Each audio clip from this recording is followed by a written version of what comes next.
Saudara, di musim liburan akhir tahun seperti ini mungkin Anda sudah merencanakan atau bahkan sudah berlibur. Nah, kami hadirkan perencana keuangan supaya Anda tetap bisa berlibur tanpa uang Anda jebol. Dan sudah ada bersama saya perencana keuangan Mike Rini Sutikno. Telepon kami di nomor 0215366500 untuk bertanya langsung ke Mike bagaimana mengatur keuangan pada saat liburan supaya uangnya tidak jebol. Tapi sebelum kita tunggu penelpon, Mike, Anda punya beberapa tips ya untuk para pemirsa yang mungkin sedang liburan, gimana supaya uangnya tetap terjaga. Kita lihat dulu apa tipsnya dalam grafik ini. Mari kita lihat. Ya, ini adalah alokasi dana liburan. Transportasi, penginapan, makanan. Kenapa paling banyak makanan dan rekreasi? Ya biasanya karena kalau kita liburan kan kita aktivitasnya banyak.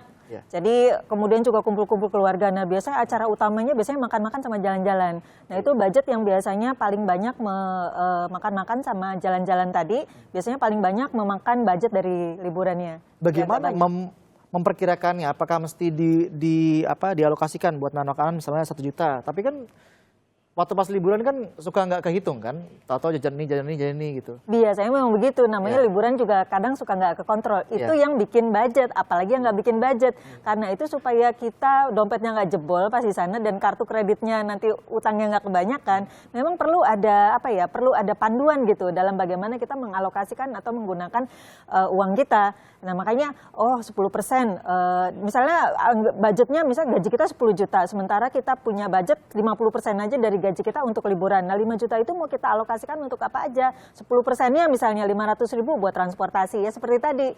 Kemudian 20%-nya untuk makan dan jalan-jalan misalnya. Kemudian 20% yang lain misalnya untuk penginapan misalnya ya.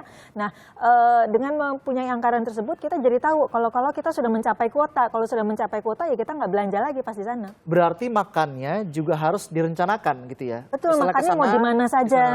Ya, jadi yang sejalan dengan aktivitas kita mau ngapain aja di mana, nah kita juga makannya sejalan dengan hal itu. Oke, kalau dari 5 macam budget ini alokasi dana, mana yang berdasarkan pengalaman Anda paling sulit untuk dikontrol? Biasanya itu oleh-oleh. Oleh-oleh ya. Jadi orang Indonesia saya kira sih kebanyakan di mana-mana ya. Ada mindset yang kurang tepat saat liburan. Yang pertama, liburan itu sama dengan belanja, identik dengan belanja, ya. Udah gitu kebanyakan juga apalagi kalau kita keluar negeri, ya. Kebanyakan orang nitip gitu, nitip ini nitip itu, tapi duitnya belum dikasih atau nanti direimburse gitu ya. Nanti begitu liburan, begitu pulang ke rumah lupa gitu untuk minta kemarin pakai uangnya dia. Nah itu yang biasanya suka bikin jebol. Yang kedua, biasanya orang itu selain tadi liburan identik dengan belanja, kemudian yang namanya liburan juga identik dengan uncontrollable. Jadi kebanyakan impulsif aja gitu kegiatannya di sana. Nah itulah yang bikin dompet itu bisa jebol. Impulsif maksudnya spontan begitu? Spontan aja. Nah liburan itu ya spontan lah, nggak usah direncanakan nanti aja gimana. Ya padahal kalau itu terjadi, Anda itu bisa berapapun uang yang Anda bawa, yang Anda alokasikan di situ, itu nggak bakalan cukup sebab impulsif, tidak ada batasannya. Apakah perlu misalnya dalam saat liburan ada sebuah tas ini ada sekatnya, kantong ini untuk makan, kantong ini untuk oleh-oleh, kantong ini untuk tak terduga. Perlukah seperti itu? Kalau saya sih menurut saya tidak perlu, tetapi paling tidak kita sebelum berangkat itu kita punya rencana. Rencana itu memang bisa disimpan. Kalau misalnya Anda suka manual, Anda boleh simpan di kertas ya. Anda punya buku catatan kecil ya, atau sekarang simple aja pakai gadget Anda simpan di mana di dalam memorinya gitu. Jadi mengingatkan Anda kalau saya udah budget liburan saya udah segini, udah habis untuk ini ada checklistnya. Nah checklist itu selalu dicentang udah melakukan apa saja. Oke.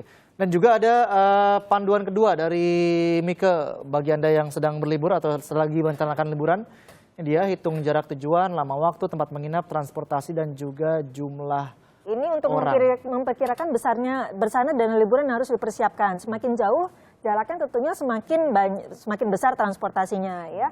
Yang kedua, lama waktu. Semakin lama di sana ya budget liburannya makin besar. Yang ketiga, tempat menginap. Tempat menginap kan ada yang mahal sampai yang murah. Tergantung Anda mau nginep di mana. Nginep di rumah saudara gratis barangkali. Ya. Kemudian yang 4, transportasi. Transportasi juga levelnya macam-macam ya. terakhir jumlah orang yang Anda biayai, yang liburannya Anda tanggung. Baik, kita dapat telepon ada Pak Johan dari Pontianak. Selamat pagi Pak Johan, silakan pertanyaannya ke Mika. Iya, pagi. Pagi. Begini, Pak. Ibu, Ya, siapa? Ibu yang pakai. Mika ya. Iya. Ya, Nike ya. Jadi begini. Tadi Ibu kan berbicara tentang anggaran budget untuk piknik. Nah sementara apa namanya dari mana Ibu bisa mengetahui untuk budget yang bisa supaya kita tidak kekurangan untuk ini Bu, untuk anggaran-anggaran yang harus kita butuhkan, misalnya untuk penginapan kita, untuk segala macam akomodasi. Ya. Sementara harga untuk di tahun-tahun sekarang ini, ya kan, apalagi untuk menjelang akhir tahun, biasanya kan semua pada meningkat nih. Baik. Nah, gitu. Baik itu tiket pesawat juga pada melebih semua harganya. Baik, terima kasih Pak Johan. Jadi kira-kira kalau misalnya liburannya tahun depan, bagaimana kita menghitung harga-harganya tahun depan? Sedangkan kan harga-harganya bisa jadi naik begitu ya. Mungkin Pak Johan pertanyaan begitu. Iya, iya. Nah, jadi kita lakukan riset dan forecasting. Waduh, bahasanya buat liburan canggih banget ya. Namanya juga budget ya, budget anggaran kira-kira ya. Jadi supaya kita mendekati dengan nanti pengeluaran yang sebenarnya, jangan sampai kurang dan jangan sampai berlebihan juga ya. Jadi namanya liburan memang bagusnya direncanakan jauh-jauh hari supaya kita bisa riset terlebih dahulu. Nanti kita bakal ngeluarin duit berapa aja tuh pas di sana gitu. Karena itu tadi di tips yang kedua kan ada 5 panduan itu, berapa lamanya, terus kegiatannya di sana mau ngapain aja ya. Kalau kita sudah tahu kita liburannya mau kapan, ya apalagi kalau tempatnya jauh, untuk tiket dan penginapan itu bisa dibukin jauh-jauh hari dan biasanya dapat diskon. Lebih aman. Lebih aman. Jadi kita tempatnya dapat, kita yakin tempatnya dapat, kemudian juga anggarannya bisa kita persiapkan, bisa kita perhitungkan, dan yang terakhir kemungkinan bisa dapat diskon. Nah itu bisa menghemat anggaran liburan Anda. Baik, terima kasih Mika. Semoga nanti saya bisa merencanakan liburan untuk tahun depan dan kantongnya terjebol dan semoga berguna untuk pemirsa.